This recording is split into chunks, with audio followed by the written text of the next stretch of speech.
That's the team that plays to win for you and me. Welcome back, Shimboners. Footy is finally here. The AFL home and away season begins tonight. On today's pod, we'll be covering our opening round predictions, our rises and fallers for 2025, as well as, for the first time ever on the Shimboners podcast, our listeners will be sending in their questions via voice message. So you'll be able to hear your own voice on the pod and hear the questions straight from the horse's mouth. So very much looking forward to that. But before we get into it all, time to introduce my co-host. He loves hearing his own little introduction, but I think the listeners know who you are by now. But I'll stroke that ego and give you a little introduction. So the Big Chief, welcome, Chief. How are we?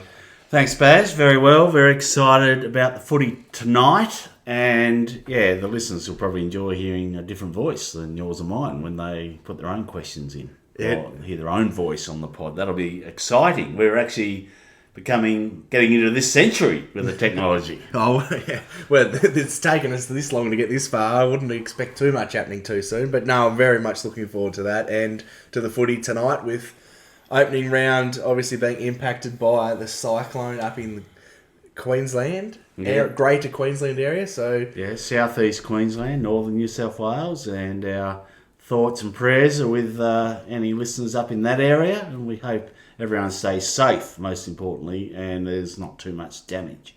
Well, that's exactly right. You've redeemed yourself well there, because after your little ego stroke earlier, yes, that's absolutely our thoughts are with them, and hopefully everyone stays safe and there's little to no damage. But I suppose moving on to the tipping competition, which we've got to plug, because it starts tonight, ESPN Footy Tips. Search us for the Shimboners podcast tipping group, and if you're listening on delay, do not stress. There's only 2 games this week, so plenty of time to get up for that one. But yeah, you can give everyone else a 2-game head start and still come home and win.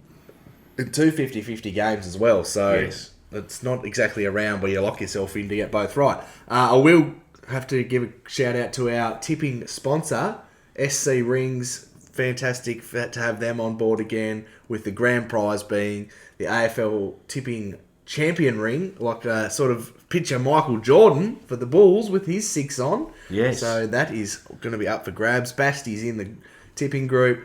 125 members so far. It's free to join, so jump on and have some fun. Don't want anything, just you can win the big ring, and in 5 or 6 years' time, I'll be wearing at least 3 already. I'll have a listen to it all. Well, you can't be anything but confident. So that's it. Well, we're all even at this stage. Exactly. We're all undefeated. Let's move on to opening round. What are your thoughts on it as an idea? Like, let's not take into account the 2 games that were cancelled, because you can't control Mother Nature. But just your idea of having it, some teams play and some teams not. Because I'm not a fan, but I'll give it to you to give your opinion first. I'm not a fan either. It should be, if they're going to do it, and I can understand why they want to get up into the markets of the northern states. And rugby gave them a free hit last year by having nothing on, but they're smart enough, they've covered that with the Vegas, and they're still playing games this weekend. So they haven't got the open air they had last year. And I think it should just, if they're going to do it, make it a split round. Don't call it opening round. Have round 1 and split it if you have to. And have 4 games as they do up there, then the next 5 down or around the rest of Australia. Well, that makes or even play 1 in Melbourne. They've got to play 1 in the Heartland in opening round. So you could have 4 up there, 1 in Melbourne, and the next 4 games the following week, and then everything's even from then on. Because I think it's a major advantage if you get to play opening round, play 4 or 5 in a row, then have a bye. Get your rest up, freshen up, get over those niggles, the general soreness, and it's a big advantage. The other teams are all wait an extra week. Everyone's champing at the bit to play. They wait an extra week, and then they don't get their bye till round 12 or 13 or whatever, just a standard bye. And interestingly enough, last year, I think there are a few teams who played an opening round who had two byes before the Bulldogs had their standard bye. Yeah. So that's a massive advantage. And Chris Scott was very vocal against it last year when his team didn't have the advantage, but not so much. Haven't heard much from him this year. Although, obviously, they're not playing. Well, that's typical Chris Scott, isn't it? Just whinges about anything. Me. It's all about him and his team. Some other things I want to run through. Jamara Ugle-Hagan, I mentioned last pod about, we discussed whether he'd be worth looking into. Just want to put a big no through that since what we've seen come out this week, some further information about not being ready to play before a big final and some more information, potential Bali trip in the bye week and all that sort of stuff. So yeah, I avoid at all costs for mine now that there's been further information added. Yeah, I think we were both negative on it last pod, but yeah, definitely. And just on opening round, to step back for a second, I've got an idea. You can have an opening round, you have 9 teams play, 9 blockbuster games, and you call it round 1. Yeah, and everyone gets wow. to play. Wow. So just That's really out of the box thinking. time to scrap it for mine. Yes, I agree. Right. So before we get into our listener messages, AFLW, bit of news there with some re-signings. Vicky Wall, big tick, and Neve Martin, which is a good one because on the fringes, really talented, and one that are sort of players you lose Yes. when you're at the premiership success rate like us. Yes, and yeah, Neve showed a lot last year, and obviously Vicky's just a star. But yeah, Neve really improved, and unlucky to be dropped, but you can't fit them all in. No. And that's why it's key to keep them, because as you know, we've got a few older players as they go into retirement with a couple of premierships behind them, she can fill their void. And the week before we saw Nicole Bresnahan, Emma King, and I can't think who the other one was off the top of my head now. Well, do you give your thoughts on them while Kate Sheila. Yes, that's who it was. Yeah, no, very key signings again. Emma King, very underrated, has been a mainstay star of our side, and very good, safe mark, very safe kick. And Kate Sheila had the season of her career last year, All-Australian squad, and Flash has always been a key player for us as well. So I've got a sneaky, I'm getting a bit off track, but I reckon she signed for 2, hasn't she? Flash, and then I reckon Tassie will come for her to be the first captain. Yeah, well, I think that'll probably happen, but well done to the recruiting team there, list management team, keeping them on board. Yep. Right, let's move to our listener voice messages. Excited about this one. Our debut is going to kick off with Stephen. G'day, Baz and Chief. Love your work. 2-part question. How long is it going to take for Luke Parker to become the 5th member of the CCC club? How many rounds is the prediction? Second part, what's your view on Wayne Carey and how we should treat him as a North Melbourne footy club? My view is we wouldn't have won those premierships in 96, 99, and we wouldn't have the membership base we've got at the moment. Would welcome your thoughts. Keep up the good work, guys. Go Kangas. Love that question. We'll start with the first part about Luke Parker and the CCC. So I'll hand over to you for that one. Right, well, it's hard because, you know, it's a bit like getting a 5th Beatle in there, isn't it? Because the CCC is as big as the Beatles, let's be honest, and everyone wants to be a member. It's going to be hard, I think. I think Parker's done his best work at Sydney, and to be in the CCC, I don't know. It's open, but I like the tight little membership we've got at the moment, and he ticks a lot of the boxes, but he hasn't done it for North yet. So I think he's going to have to play at least, I'm thinking 50 games for North, but maybe that's too high. Maybe 30. So not this year. I don't know. I think what if he puts 15 games of 20 contested possessions and putting his head in the hole and doing all the things that we love in the CCC? Well, yeah, it's going to be hard. Yeah, maybe. Do you know what else he has? He has the little asterisk there where he's mentoring one of the CCC already with young George, so that might aid him as well. And I just had a vision of him when he did the little ducking motion, and that's real CCC stuff. To Essendon, if you can finish your thoughts. I know where you're going. Yeah, sorry, they don't. Yeah, he did the little ducking motion. Who was it at Essendon? Dylan Shield. Maybe, yeah, it was too, that's right. Who maybe didn't go quite as hard as he liked, and Parker was quite visual in pointing that out. So I love that. So I've got to give an answer. It's open, and when will he make it? I'm not going to predict it, but you're convincing me that there could be more memberships of the CCC. Really, we want 18, 20 members, don't we? Because then we won't be beaten. We'll be undefeated. But, yeah, you've got to show got to show at least half a season, I'd say. Half a season. Because we don't want to put someone up and then they're not worthy. You've got to be overly worthy to qualify. And just on Dylan Shield quickly, a little drive-by for him too, moving to half-back to get the easy kicks. Yeah, okay. Yeah, he'd be the little quarterback. Yeah, well, we'll see how that goes. He was so injury-prone, he'd probably make it to round 6. He needs the offensive lineman to protect him.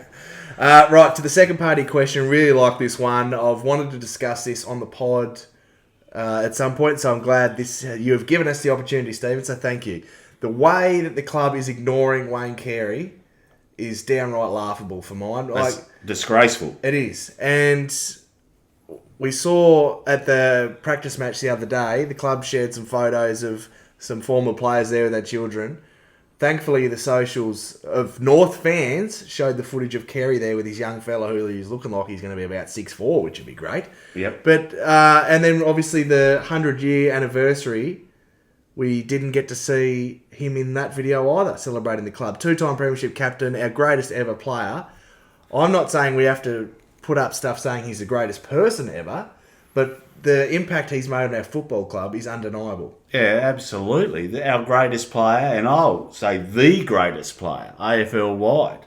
And I'll debate that with anyone, but just to sum it up, my debate would be, if someone else is picking another player, I'd say if it was an open draft, I've got pick 1, I'm taking Carey. And if they're not taking Carey or pick 1, well, great, I'll take him at pick 2, 3, 4, 5, wherever he slides, because Lee Matthews is the one they always go to, and I didn't see enough of his early career, but I'll take a key position player over a smaller type any day. And I know Matthews could play, he played full forward, I think, at the end of his career, but Carey was just a game changer. He's the Michael Jordan of the AFL, Carey, and he definitely, we wouldn't have won the 2 flags in the 90s without him.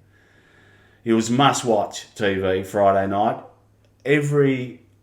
Everyone, you didn't have to be a North supporter, everyone looked forward to Friday night to see what Carey was going to do. Other club supporters just talked about it on Friday, saying I can't wait for Friday night footy, because Carey had put on a show pretty much all the time, and it was Jordan-esque.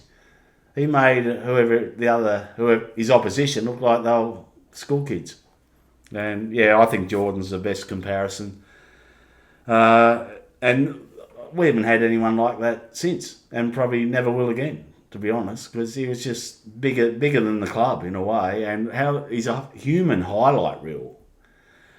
And how they could not find room for him in the montage they put together. Well, they've deliberately left him out, is what... Well, where'd that come from?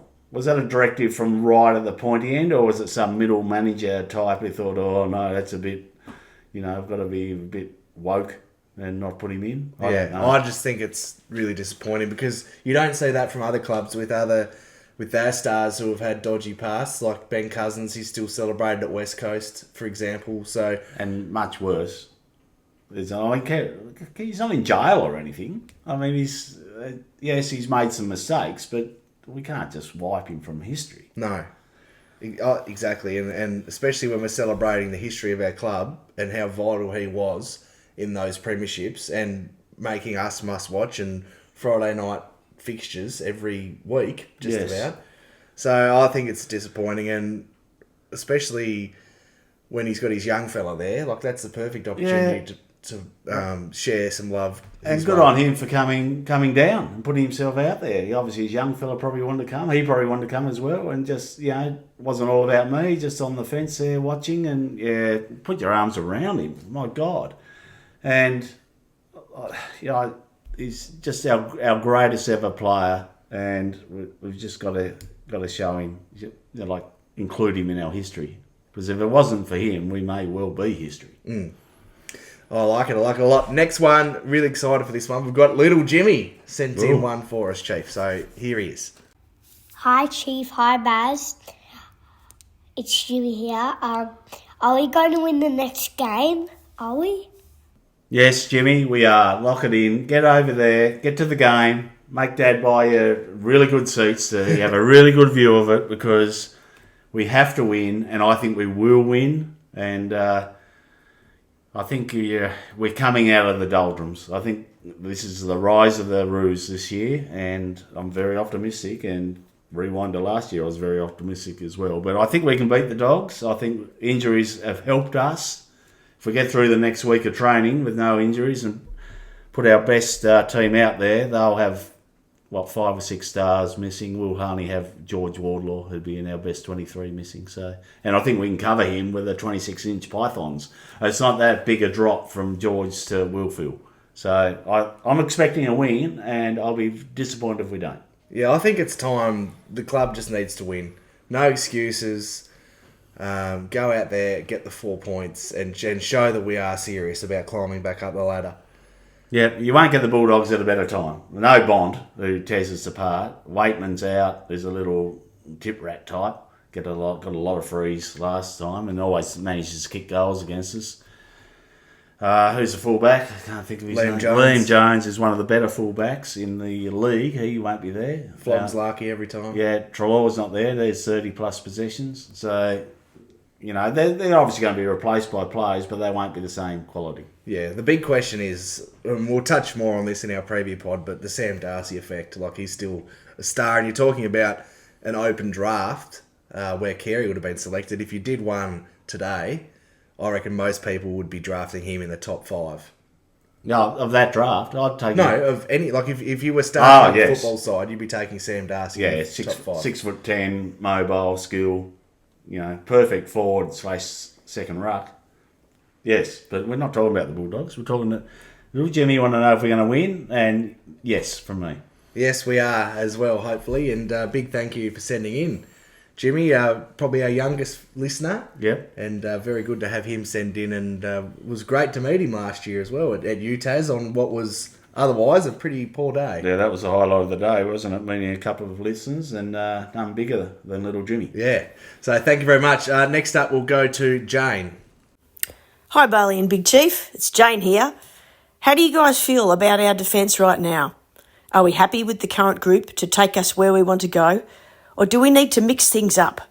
Would it be worth giving Finn Barmelli a go? Or should we be looking to trade in another tall defender? Go Roos. Thank you very much for that question, Jane. And it is our weak spot, our back 6 out of the Lions. But the point I want to start with is the big 3 of Logue, Comben and Core. I think they played about one and a half games together last year. So we need to see what that looks like. Logue's going to be an underrated asset this year, coming back in after basically not featuring last year, coming back from the ACL and then breaking his hand. So his wrist, sorry. Really looking forward, if I could put a sentence together here, Chief, of what he can bring and to see what that looks like. Then obviously waiting in the wings, we've got young Whitlock and Will Dawson as well, who there's big raps on shotgun in his pre-season. So if we can get him to full health, he might come in and have a look as well. Finbar is an interesting one. It's been mentioned about him floating down back a bit. I still think having a look at him at centre-half forward, I mean, obviously set shot goal kicking is a worry, but his ability to aerially dominate as well as bring the ball to ground at worst is really important. And I think with that, he might even debut as a centre-half forward at some point this year. What are your thoughts? Yeah, I agree. I think, well, firstly, the back line, they need the 3 talls, they need time to develop a bit of synergy between each other. I think another worry in the back line is only the one user coming out, which is Daniel. So, but we've got Hardiman, and there's a lot of raps on Goda, who it's all potential, effectively, isn't it? He hasn't actually done it a lot in AFL. We've seen glimpses. So, yeah, it's more potential than anything, but we're hopeful, and same with Sausage. And I think what we need in the back line is someone, we've got Daniel as a nice little 15, 25, 30 metre kick. We need someone who can bullet one out, and I'm thinking Zubel at his best had a long, penetrating, accurate kick. I think if we can get someone and kick it 50, 55, 60, quickly with a sort of a darting kick, maybe get over that first line and hit someone like maybe a Zerha, an Elvis, someone who's pretty good aerially over that line. The first layer of the... Yeah, like one-on-one, with them actually reading the play and leading out, and get someone who can dart the ball to there, gets that over that line, because Daniel can't do that. Luke McDonald thinks he can do that, but he can't because he gives it too much hang time and hasn't got the precision. He can kick it long, but he hasn't got the precision to hit. You've got to be able to hit it within that less than 5 metre radius. So the receiver who's made the space doesn't have to wait for it. And I think that's what Luke does when he does it. They have to wait, and it ends up spoil, turnover, stoppage at best. So I think that's probably another layer we need. And as you said, we've got the young fellas who can come in when Core gets too long in the tooth. He's probably going to be the first tall player out. And back to Dawson and Whitlock, they're both good size, aren't they? So the only real tall we've got down there is Chom, because to be a real tall, you've got to be up around the 200. These days, yeah. These days, yes. So Whitlock and Big Shotgun Dawson both provide that. Yeah, I think that's a good point you were mentioning about the first layer of the zone there as well. You see teams, they press that initial 30 metres and then they have time to react if you go for that Luke McDonald 55 sky ball. Yes. So I think that's a really good point you made. But I think Goda and Sausage have got that weapon, whereas I can't think of any other defenders who have. No. And the only other alternative is Colby McKercher, because he can run that first 15 then laser the 40 kick. So... but I agree, it's a bit of a worry that if teams do shut down Caleb Daniel, that we're going to be reliant on our other defenders doing short 15, 20 metre kicks, and we saw how that went on the weekend, so I won't pot him again. No, because I do. He's part of my club. He is. I'll tell you what, don't be doing that too much, John. But you've named him now, so bad luck, John. Well, I was named part of my club, so... Yeah. Well, that was another great question. Thank you very much. Very good question. Next up, we've got Jason. Baz, Big Chief, Jason Stone here. Long-time listener, first-time caller. Mind you, we've chatted many occasions. I'm feeling like next week we're on a hiding to nothing.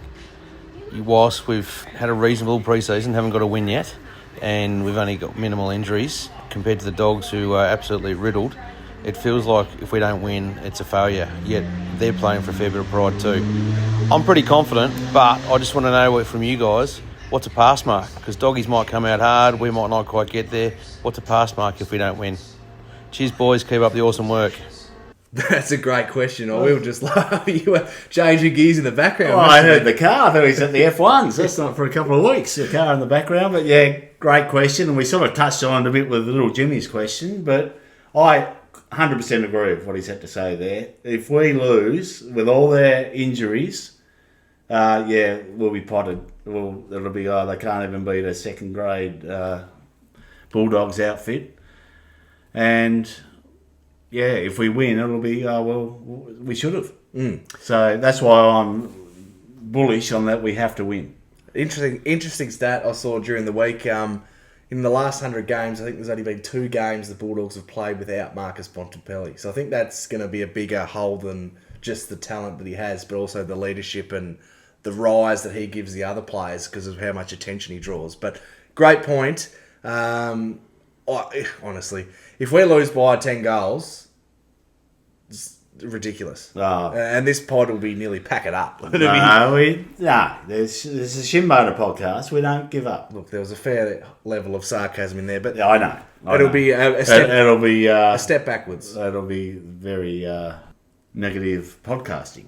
It will be. It's also worth noting that the Bulldogs have a very tough first 5 weeks, so they'll be circling this one as their kickstart to the season, get the win against North, so they'll be coming out firing, as we should be too. And also, Luke Beveridge has always done his best work when they've been presented as the underdog that don't really have a chance. So I'm not saying that'll be the storyline, because obviously we've won 15 games in 5 years, so they'll still be going in favourites, but backs against the wall with missing some stars, that's generally when Bevo does his best work. Yeah, it's a must-win game for them, because then I think their next 4 games are against finalists from last year, so they've certainly circled us as a win. Yeah, so it's going to be a massive game, and like I mentioned before, we'll have a full-blooded preview to talk about that one, but it's going to be an interesting game. A lot of North fans going in with the expectation of a win, which is something we haven't said a lot in the last 5 years. And to answer the question, what's the pass mark? Well, I think it's a W. I don't care if it's an ugly W or a fantastic W. Just get the win, because with their outs, we need to get the win. Yeah, could not agree more. We had lots of people send in voice messages, so thank you very much. Some of them were quite similar, so we just played one, but keep sending them in because we'll play different people each week. Yes. To finish off our voice messages for today, we're going to turn to our man, the Cactus, who we've heard from. So Yes. take it away. Hello, Bailey and Bug Chieftain. My cactus call of the week. Well, 26-inch Python Phillips will not only be in the best 22 for round 1, but he will have a great start to the season with his best game yet. 23 touches, 1 goal, 2 goal assists and 9 tackles, cementing his place in this year's midfield. Go Roos. Great to hear that the Cactus is on board with Will Phil. I agree. He's definitely in our best 23 for round 1, and he's had good form in the pre-season, and he'll continue that into the season proper.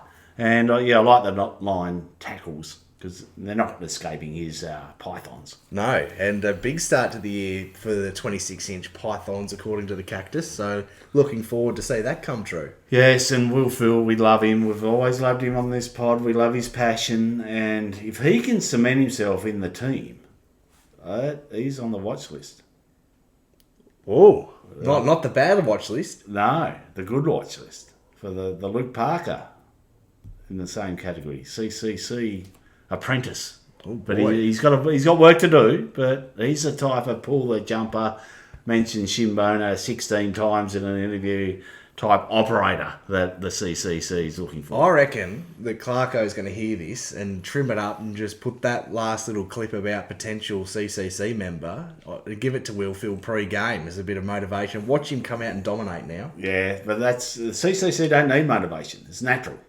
Yeah, but Remember, that's the whole key to the CC. You're a natural competitor. Yeah, but Clarko will be just giving him that cherry on top. Yeah, maybe he'll clip it up for the others to say this is the carrot, the golden carrot that you can all aspire to. Just show some real grit. All right, I've heard enough of the CCC for this pod, so Okay. let's well, move the on. listeners brought it up. Yeah. I was going to bring it up anyway, but course. they brought it up, so that's a good excuse for me to go on. Thank you very much to everyone who sent them in. Keep sending them in when we'll be playing them every pod. We're just going to trial it for this pod to see how the voice messages go. Let me know if you're listening whether they come across well or not. Right, moving on. The risers and the fallers. So we're going to go through each side and sort of a quick summary whether they're going to Very improve. quick, less than 30 seconds. You can time me. So this is more probably after their trade, what their list looks like. We've done our ladder predictions. Nothing to do with that. It's just whether they've improved their list or it hasn't, or it stayed the same. Right. So we'll go in alphabetical order. Adelaide, yes, they've improved their list. Ins. It's only going to be major ins. Isaac Cumming, Sid Draper, number 4 draft pick. Alex Neil-Bullen, really good role player. And James Peatling. It improves their list. No really significant outs. Rory Sloane, the only one, but didn't play much last year anyway. Do you agree? Yes. Okay. And you can add a fit Thilthorpe into... Say that 5 times quickly. Yeah, the big thrill. Add him into... as he's almost an in as well because he didn't play much last year. Yes, agreed. Okay, Brisbane. I think they've improved, the premiers. They've got a lot of returning injured players, although Kitty Coleman, he's got himself re-injured. But Your man. yes, they've added Ashcroft, who was highly regarded draft pick. They're only Joe Danaher, that is a big out, but I still think with what they've brought in through Ashcroft, returning injured players, that they've improved. Carlton. That'll be the big knock on the Lions, though. Finding that second ruck tall forward, because Hipwood, he's a fraud. I'll go strong there. He's rubbish. Yes, and we'll go hard. Well, no, we won't go hard. We'll call it as we see it, which is what we do, and we do it to our own beloved players. So I'm certainly not frightened to do it to an opposition player. We went to the grand final, Collingwood v Brisbane, and I think he cost them the grand final. His turnovers were horrific and not under a lot of pressure. Yep. Do you remember? And he is the furthest thing from a CCC operator. Absolutely. Scared cat. Yeah. Right, Carlton. Carlton, quickly. I've got them going down. They only brought in Nick Haynes, who's very much a fringe type player. And He's on the Goldie Super bonus. yeah, well, he's past his best. Let's face it. And Jagger Smith, big in, but now he's injured. But I did this before his injury, so I think they've on the down. They've lost Kennedy, who a good, honest type player. Bit of grunt in the mid. Jack Martin, who never produced what he could, but is a high talent, and Matt Owies, who was a role player. So I think their list has dipped compared to what it was. Agree? Disagree? Okay. Collingwood, they've improved. They brought in Dan Houston, obviously huge, dual All-Australian. Tim Membry, good role player for them, and Harry Perryman probably the same. And didn't lose anyone of note. They lost Richards, who's borderline player. Noble, who bought another borderline player. And I suppose the big knock on them is their age of their list. But they're all in, aren't they? Yeah. Essendon, the beloved Essendon, the filth. They've no good. No, they've gone backwards. They've lost Stringer, who was their leading goal kicker. Whether you like him or not, he did put the ball through the big six for them. And they brought Kako in, who looks good, but he's only a teenager. Geez, they're putting a lot of pressure on Caddy and Kako. They're Essendon fans, aren't they? Yeah. Boy. Yes. Probably have a look at your Darcy Parishes who are collecting almost $1 million just to watch. Yeah. Probably those and your Laverdes and your Mackays. Yes. And your Peter Wrights. Probably have a look at them before. Well, his last good game was against us. Yeah. He was playing on poor shotgun like a teenager. So do it against men, please. Exactly.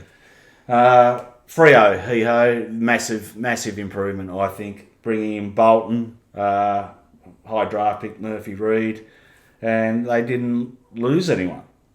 Which is strange for them, because usually they have. And, recent news, they've signed Brayshaw. I'll tell you the best thing that happened to them was letting go of Chera, because he's so overrated. Yes. And it freed up space in the cap. Yes. Yep. And I can't remember what the trade was, but they would have got reasonable value, wouldn't they? It would have been a first rounder. Yes. Geelong, they've improved, and I suppose the big one, Bailey Smith. He's obviously a clear A-grader at his best. If you could rewind a couple of years to his finals, he won a final off his own boot. Also helps he's getting his salary paid by Cotton On. Yes, and Jack Martin as well. If they can get the best out of him. They will, the bastards. Yeah, they will. They find a way. Yeah, he'll be an improvement. And they've lost Tom Hawkins, but he didn't play in their finals last year. Gary Rohan, the same. Rohan? Riders of Rohan. Rohan? Rowan. Riders of Rohan for the Lord of the Rings fans. And Zach Dewey, who was a good player, but passed his best by last year. So they really lost nothing. Gold Coast. They've improved their list, and we'll just go academy players, because we know all them, so I won't go over them again. But they did get Noble and Rioli, and I think of those, Rioli is a very good player. Noble will play a role. He'll play Dimmer's way, a lot of run off half back. They've got 2 users now off half back, where we're crying out for more than one. Who's the other for the listeners at home? Well, both those, Noble and Rioli. Oh, and Tassie boy, Lockie Weller as well. Lockie Weller, well, he's more up on the wing. Yes, they've also got Will Powell, who I rate off half back. So plenty of options is what we're saying. Yes, and they've only lost Lukosius. Please add him to the Hipwood camp. Yeah, yes, the non-CCC. Yeah, I've got some stronger wording, but I know Jimmy will be listening, yes. So I'm not going to say it. Right, GWS, they haven't improved. They've gone backwards a little bit, and they've lost some very good role players in Cumming, Peatling, and Perryman. Gone to other clubs, and they've only brought in Stringer, and culture question with Stringer. I think he's very much a me type operator, but is a good player, but can he do it for 22 rounds or 23 rounds and plus finals? But mind you, he has the potential to win a final. But I think all in all, 3 out, 1 in, gone backwards. I think it's worth the punt for Stringer. They're in the window, the Giants. They should have won the all last year. So top up with the game winner. Yeah, I don't mind it, but they've lost 3, brought 1 in. Yeah. And at his best, he's better than the 3 they've lost. But cumulatively, 3, I think the 3 are better than him. Hawthorn, yes, they've improved, and it's Barras and Battle, the 2 Bs. I think if they work out for their back line. And who did they lose? No one. They lost no one of note. So I think they've improved. Do you want to comment or we move on? Can't stand Hawthorn, move on. Yeah, okay. Melbourne, I've got no. Their list is not as good, which is why I was very disappointed when their VFL reserves beat us in a match sim. They've added nil senior recruits, and they've lost Neil Bullen, who I think was a very important role player. Hang on, they've got big North man, Tommy Campbell. Ex-North via St Kilda. Yeah, he won about every Shimboner of the year. If you think he's pretty heavily in the premiership window, Tom Campbell, is that what you're saying? No, I'm I'm giving him a shout out. I think Melbourne, they won't make the finals, let alone premiership. No, so I think their team is not as good. No, but they did get a couple of draft picks in Harvey Langford, high end, and Xavier Lindsay, but you can't rely too much on teenagers, I don't think. No, and Melbourne fans will be saying, well, we've got Petrarca and Oliver back fit. Yeah, but I'm looking at I know you this are. is a list analysis. I know you are, but I'm saying... They were on the list last year. That's what they'd be saying is almost new players. Yeah, but that's looking at the list. I understand. Now go. Okay, North Melbourne, the mighty Kangaroos, the Shimboners, your big yes. I think we've already seen it, but we've brought in 3 senior bodies. Luke Parker, who is getting a big push for the best club in the AFL. And we've seen Daniel, who's arguably been the best, but another one who we thought was probably not going to be the best, Jack Darling, he's arguably been the best so far. He's been surprised. Different roles, obviously. One's an accumulator user off half back, who's been very good, and the other one has just really shown a lot, I think, forward of the ball. So, and Parker, who we were the biggest on last year, if you only had to pick one, we'd have picked Parker. He's been good, but I think best yet to come when he doesn't muck around February football. No, that's right. When the whips get cracking and we need a senior body in there, he'll be good. So hang on, and we've brought in the Rising Star winner, my man Foss. He's I forgot it. Yes, I don't want to go too heavy on the draft because they're all kids, but yeah, top 10 and obviously top 2 and probably the best player in the draft, and he's shown. We're all very excited about him. He's shown enough in the 3 match practices, and we didn't lose anyone of our best 23. Probably the best player we lost was Jaden Stevenson, who wouldn't be in our best 23. No. So we've lost nothing. Port Adelaide, I've got gone down. They brought in Jack Lukosius. He's not going to get the hard ball for you. He's a talented player. Joe Berry was a pick 15. As a small forward type. Joe Richards was a borderline Collingwood player as a small forward type. And out, they've lost big Charlie Tattoos Dixon, who didn't play a lot, but played enough and was very important for their structure. And obviously Dan Houston, dual All-Australian halfback user, can't replace him. So their list is weaker. Agree, disagree? Agree. Right, moving right. Skip the next one if you want. Richmond, we all know that. Richmond, all the players they lost out, and they brought in kids. So we're not putting too much reliance on kids. So, yeah, Richmond massively gone downhill. St Kilda, I've got no. Their list isn't as good. They've brought in Jack McRae, who, a bit like Daniel, is a good player, but was on the outs with Bevo. But he'll be good for them. And then 2 skinny kids in the draft in the Flying Viking, who's been injured, and Toby, the 3K time trial specialist. Shout out to your mate, the St Kilda fan, who loves the athletes getting drafted. Travaglia, is that how you say it? I'm not sure. And they've lost Battle, who was obviously key. They didn't want to lose him, but they did. And Memory, who got delisted. But I think he was probably still reasonably important, although they didn't see it. But I think they've gone backwards. The Swans, we're getting there. Hang in there with me. The Swans. So I think they've gone backwards. They brought in only draft picks, and they've lost the great man, Luke Parker, who was on the outs with Johnny Longmire, is well documented, but did play in their grand final and was one of their best players. If not the best. Yes. And a little shout out to Castanti. They lost him as well, but he didn't get a game with them. But he's one of ours now, so we'll pump him up a bit. West Coast, I've got, yes, they have improved, which is a little bit surprising, but they did bring in Baker, who, love him or hate him, is a good player. He's an experienced player, which they need. They brought in Graham, who can play a role. He was playing a bit angry last week, wasn't he, Graham? Yeah, until he saw X. Yeah, X sorted him out. They brought in Owies, it does improve them because they didn't have that type. Yeah, he's not going to get as many little cheap goals that he got at Carlton. No, and they've lost. He did nothing in the practice match. No. I don't even know he was playing until about the fourth quarter. Yeah, because we had control of the ball. We just couldn't put it through the big sticks. Put it through the little sticks too much. They've lost Barras, which is probably their biggest loss. Darling, obviously, we'll pump him up now, but they didn't want him. And, well, Gaff retired, but he was well past his. Thank God we didn't sign him for 8 years or whatever we tried to. Him and Polly on both wings. Oh, yeah, playing in suburban leagues on $800,000 a year. Western Bulldogs, we've got the last team. This is the team of most interest for us playing next week. They've gone backwards. They've brought in no one. Matt Kennedy, role player. They've lost Daniel, who they didn't really want again, but we'll build him up because he's that trade. Pick 25, which end up 29, I believe. Tick. Massive tick. Jack McRae, similar to Daniel, but he hasn't shown it. Has he played in there? I'm watching. He was. They were horrendous, but he had 30 odd. He was easily their best. I think player. you can lock him in for 30. If you're in any sort of betting or super coach, he's normally, if he plays the full game, he'll get 30 every week. And Bailey Smith, massive loss, the face of the club. Granted, he didn't play last year at all, but that's a big loss for them. He was the future. He's in the prime age of, what is he, about 23-ish.